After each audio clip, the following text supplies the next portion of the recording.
ये हरीम के कपड़े तुम्हारे पास क्यों हैं? वो मैंने तुमसे पूछा मेरी बेटी के कपड़े तुम्हारे हाथ में क्यों हैं? ये उन्होंने खुद दिए हैं मुझे। रखो ही नहीं यहाँ और जाओ यहाँ से। रुको। जी सहर को भेजो मेरे पास। जी ठीक है।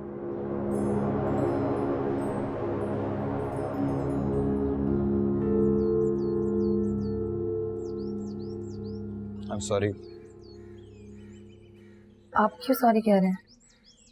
गलती मेरी थी, सॉरी भी तो मुझे ही कहना चाहिए ना। नहीं, गलती मेरी थी, मुझे देखकर चलना चाहिए था। आप सामने से आ रही थी, मुझे नजर ही नहीं आया, पता नहीं मेरा ध्यान कहाँ था। दर्द तो नहीं हो रहा?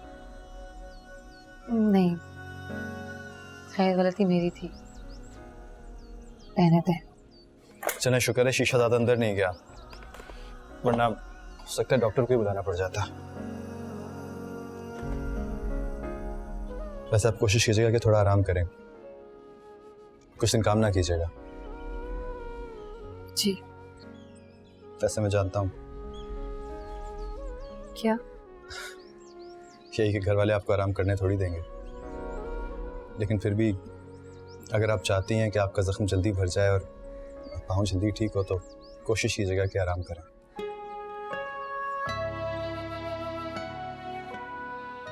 चलिए मैं चलता हूँ। और हाँ, पाँव को ज़्यादा पानी लगने से भी बचाइएगा, जख्म खराब हो जाता है। सुनिए,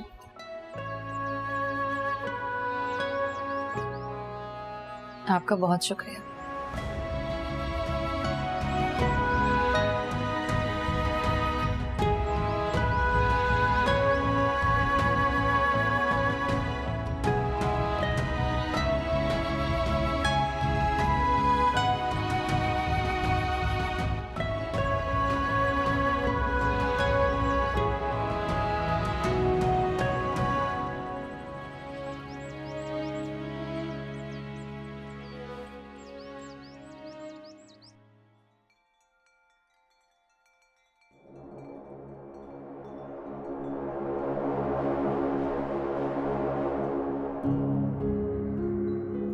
जी, आपने बुलाया था?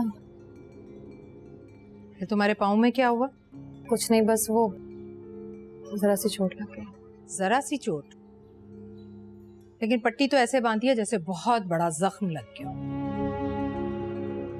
काम से जान छुड़ाने का अगर तो ये बहाना है तो अच्छी तरह समझ लो, बहाने यहाँ नहीं चलेंगे। तुम चाहो तब भी मैं चलने नहीं दूंगी, इसलिए बहाने बनाने का सोचना भी मत। आपको कोई काम था? हाँ,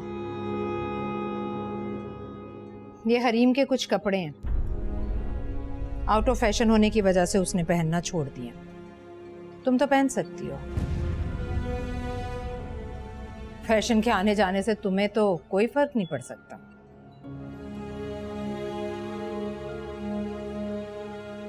उधर क्या देख रही हो? मैंने जो कहा है उससे तुम्हें इनकार है? अगर इनकार करना चाहती हो तो ऐसा सोचना भी मत।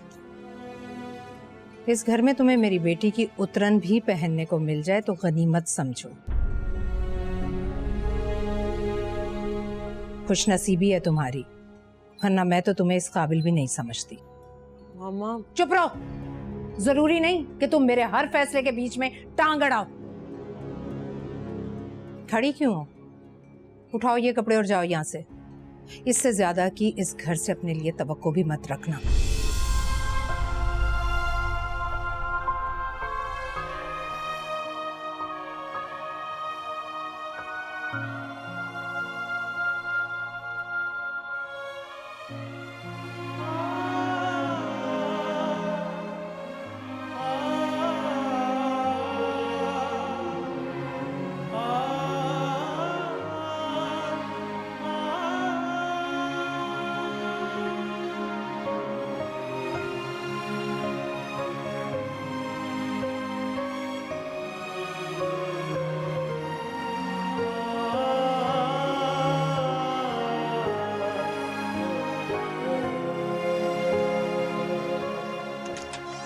मामा, आप ऐसा कैसे कर सकती हैं?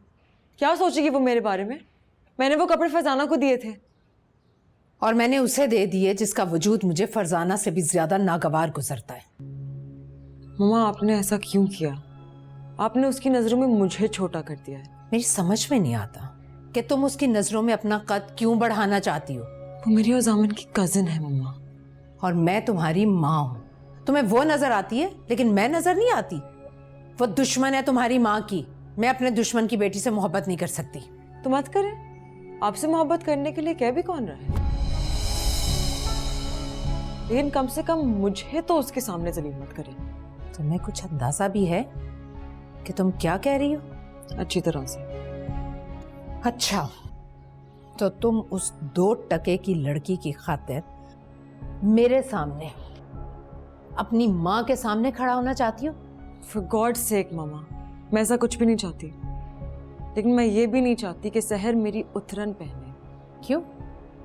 इसमें हर्ज ही क्या है? वो मेरी कजिन है, मेरी नौकरानी नहीं। सच तो यह है कि वो इस लायक भी नहीं कि तुम्हारी उतरन पहने। मैं तो सिर्फ इसलिए कर रही थी कि उसे इस घर में अपनी हैसियत और अपनी पोजीशन याद रहे। प्लीज मामा, आपको उससे नफरत है और आप उसे पसंद नहीं करती। वो आपका पर्सनल मैटर है। मैंने आपको कभी फोर्स नहीं किया कि आप उसे पसंद करने लग जाए। सो प्लीज आप उसके साथ मेरे हवाले से ऐसा कुछ नहीं करेंगे।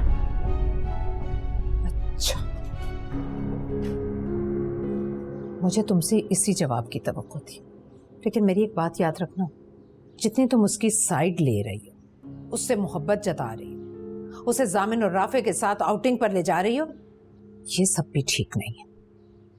ओह, तो असल में आपको इस बात का गुस्सा है कि हम उसे अपने साथ आउटिंग पे ले गए। हाँ, जाहिर होना भी चाहिए क्योंकि उस लड़की की इतनी औकात नहीं कि वो मेरे बच्चों के साथ आउटिंग पर जाए। खैर, उसे तो मैं बाद में देख लूंगी। लेकिन तुम मेरी एक बात याद रखना, हर चीज में आना रवि में अच्छी लगती है। अपने से कम हैसियत लोगों को सर पर बिठाना बाज़ औक़ात नुकसानदेह साबित हो सकता है। और मैं तुम्हें इसी तरह के किसी नुकसान से बचाना चाहती हूँ, इसीलिए ये सब कह रही हूँ। और बस इस मौजू पर एक और लफ्ज नहीं। अब जाओ यहां से। मेरी बात, मैंने तुमसे कहा जाओ यहां से, जाओ।